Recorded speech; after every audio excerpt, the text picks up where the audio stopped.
I don't even think the Celtics front office, if they could do it in a smooth way, would humor the idea of bringing Doc Rivers back because they think he is a better option for this team than Brad Stevens, notwithstanding the fact that he quit on the team in 2013. He wanted out. He didn't want to be part of a rebuild. And oh, by the way, went to LA and over the course of 7 years, never got out of the second round of the playoffs, despite obviously this past year and some others as well having extreme talent. Whereas Brad Stevens' teams have more often than not, at the very least, met expectations and typically overachieved, which I realize they did not do. Some might say in some ways they did do this year. But if most people want to say, hey, you should have beaten the Heat, then fine. I still go back to at the beginning of the year, most people didn't have them in the conference finals. That's another discussion entirely. Point is, Doc Rivers is not, and look, phenomenal human being, terrific human being. I think, and I've had this discussion with a number of people, including guys that played for him, I think he's an overrated head coach. I think there is it's not a total fluke that he has been at the helm of three blown 3-1 playoff series leads out of the 13 that we have experienced in NBA playoff history. And you put him with a young group that needs this level of guidance that it doesn't make sense. He is a country club mentality, great coach, leader of men, model of minds, guy for a veteran-led group. That is not this team. And it doesn't make any sense. And I can't believe it's even out there as not a rumor, but just something that people even put out there as, that's not a bad idea, because it's a terrible idea. I need to recuse myself on a Doc Rivers discussion of this nature due to the fact that I basically consider him a friend, right?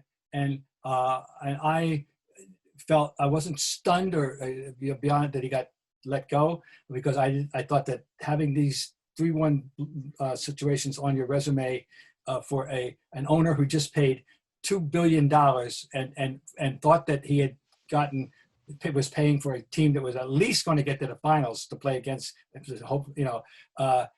he's not going to be upset. Steve Ballmer. And it didn't surprise me that Doc was let go. He does no coming back here. No, that's not. And the first thing I thought of as you were beginning your very erudite discussion analysis was the fact that he left here saying, "I don't want to be part of a rebuild." He walked out, and I was stunned. I know I was stunned when he did that. Just a little disappointed, a lot of disappointed, because I like having him around. But anyway, no, he's not. This isn't the fit for him. By the way, he's up. They've already floated him in Philly. I kiddingly said, as soon as I heard, I was actually, this is funny, guys, I was actually doing an interview on NBA radio when the news broke. Breaking news, Doc Rivers is out with the Clippers. And I said, okay, Pelicans, if you need his number, I have it. Okay? Because that's the job he should take, not Philly.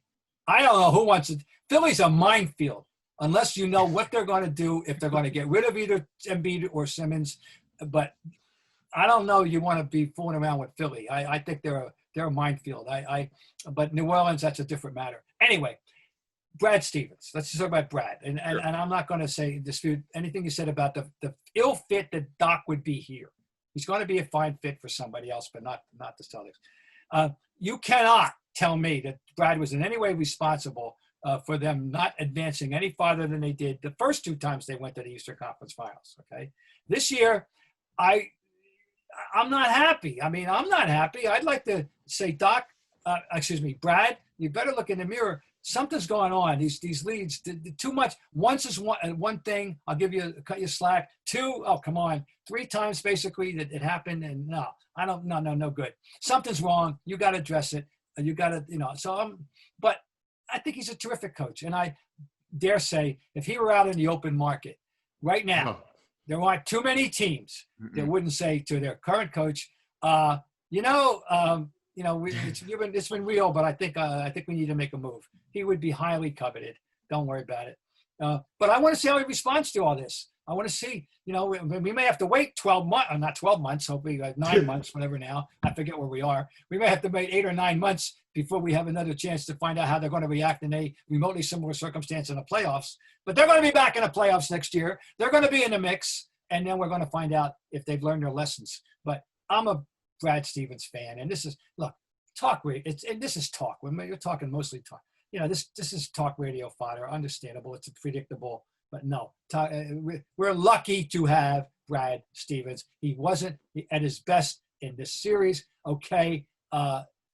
Okay. I agree to that. Nobody's perfect. Hey, Greg Popovich blew a championship because he didn't have his guy on the floor to get a rebound. Okay, they should have had out there. So, you know, even Greg Popovich is going to have to answer to his maker in the end for some faux pas. So, come on.